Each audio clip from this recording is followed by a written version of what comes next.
Hi everybody, I'm John Campea. I'm the senior editor of AMC Entertainment's Script to Screen. Well, it was the equivalent of waking up to ESPN and hearing the news that Kobe Bryant has been traded from the LA Lakers. Yesterday, Sony Pictures dropped a bomb on the film fan community, announcing that arguably the most successful film franchise in the history of the comic book genre has indeed come to an end. Spider-Man 4 has been canceled, and with it comes the end of the Sam Raimi Spider-Man era. Apparently the differences in the split between Sam Raimi and the studio came over irreconcilable differences regarding the script. Some of the issues being rumored are: who should be the villain? The number of villains. Apparently Sony Studios wanted multiple villains, Sam Raimi wanted to stick with one. The release date became an issue, as reportedly Sam Raimi just could not meet the 2011 summer release date that Sony wanted. Also, the budget was an issue. Sam Raimi reportedly wanted somewhere in a $300 million range budget. Sony Studios wanted something closer to $200 million. Sony also announced that while one Spider-Man franchise was ending, a new one would begin, and that a brand new Spider-Man franchise, under a new director, with new cast and new story, and Peter Parker being back in high school, would be coming in 2012. Now, while it's not unheard of that a comic book franchise would reboot itself relatively early, such as in the case of The Incredible Hulk, to put it into perspective, The Incredible Hulk, the original Hulk film, made just under $250 million worldwide. In comparison, the first Spider-Man film made over $800 million, coming in at $821 million worldwide. Spider-Man 2 made $783 million worldwide, and Spider-Man 3 made $890 million worldwide, adding to the shock of the surprise that Sony has decided to walk away from this franchise. Earlier today, I took some time to talk to some of the industry's leading online film pundits to get their reaction to this news. Yeah, it's a surprise initially to see a studio scrap an entire production and decide to go in a completely different direction, and to go in a completely different direction immediately. It seems like they want to get started on Plan B kind of quickly. I was very surprised that Sam Raimi and the rest of the cast are not going to be back for the fourth film. Even with all the production problems, and as we all know, the script problems in the studio and Sam Raimi not agreeing on certain things, you figure with a franchise that's made this much money, it's all going to work out somehow for the last chapter. It was pretty obvious that things were not going smoothly, and that there was a conflict between Sam Raimi and what the studio wanted as far as the screenplay, so no, I wasn't surprised. Part of me was surprised, and part of me wasn't surprised. The delays and the production problems they did not sit well with me. I thought that they would hammer it out eventually and figure out what they were going to do. As it kept getting delayed and delayed, I felt a little unsettled, and I think everybody, part of them, thought this announcement was going to come, but you have that thought, but you don't think it's ever really going to happen, and it did. So I mean, I was partly surprised, I was partly not surprised. I know the studio was having a lot of issues, I think, with all the fan reaction to Spider-Man 3. I feel like it really got in their head. And so they were really, I think they thought they knew what the fans wanted. I think Sam Raimi thought he knew what the fans wanted. And I'm sensing there was a clash there that just couldn't be rectified. A lot of people weren't thrilled with Spider-Man 3, you may have heard.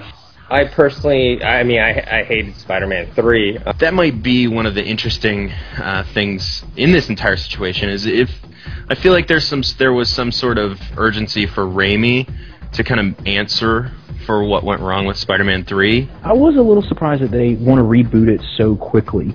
We're not that far removed from the first Spider-Man film. We're not that far removed from the last Spider-Man film, and it's just, seeing an origin story all over again. I just wonder how that's gonna work with people and fans who've already seen that. I think people across the board on all of my sites are pretty unhappy about a reboot.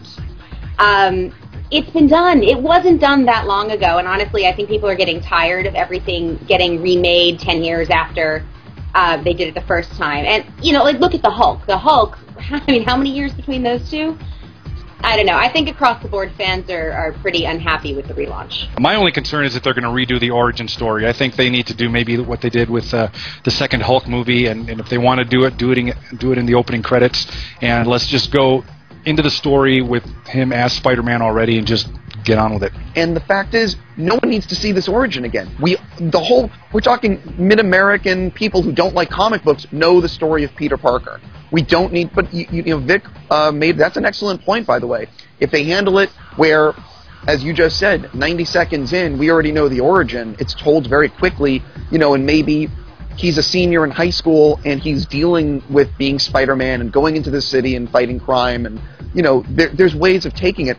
Look, I like the idea of a gritty Spider-Man movie. I mean, that sounds exciting to me. The Batman Begins take on it, because Sam Raimi wouldn't have gone in that direction. Again, it comes down to who is directing this film. I think the reaction is pretty much how it's been everywhere else. I think it's mixed. I think some people think it's a really good idea because they hated Spider-Man 3 or they hated the entire franchise, and I think there are a lot of people that really dig the whole Batman thing and the whole darker thing, and so they want every comic book franchise now to be rebooted just like Batman. But I think, and then some people, they don't like it. They kind of were a little invested in this franchise. They weren't ready to say goodbye to Sam Raimi, and they weren't ready to say goodbye to Tobey Maguire. And I think they maybe, after being a little bit disappointed with Spider-Man 3, maybe they wanted to see if they could redeem themselves and go out on a nice note. I think I was looking forward to that. What I'm not enthusiastic about is, I guess, the motivations behind the reboot, in terms of, I guess, Sony had wanted more villains into the fourth one. They wanted to pack it, which was one of the main problems with the third one.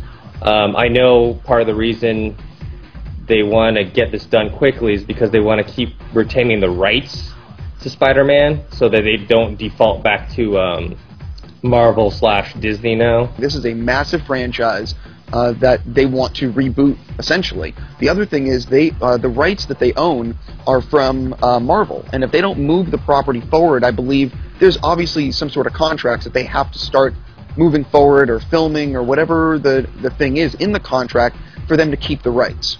And with the amount of money they make off this property, they're going to keep the rights. So ultimately, I believe we're going to find out a lot of information over the next month to 3 months, as far as director, as far as star, and also apparently the studio has a screenplay that they, I guess, like. I come to it with sort of a different perspective than most people. I'm a huge World of Warcraft player.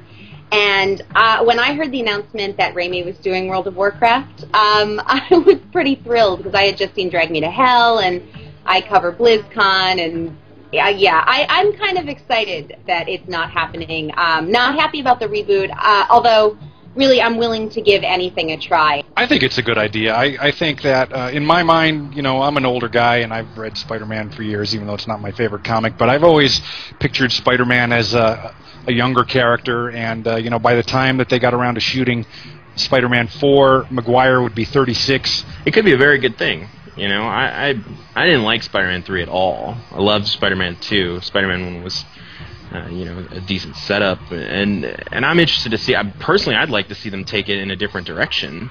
Do a period piece, put Spider-Man in the '60s or something like that. Do something interesting with it. But I think it's not interesting if they're just going to go back and tell the same story in the same setting over again with different people involved. That's not interesting to me. It would be interesting if they did something unique with it. So it seems like most fan reaction will actually come once a director and cast are named. Until that time, we'll just have to wait and see. For AMC Entertainment and Script to Screen, my name's John Campia.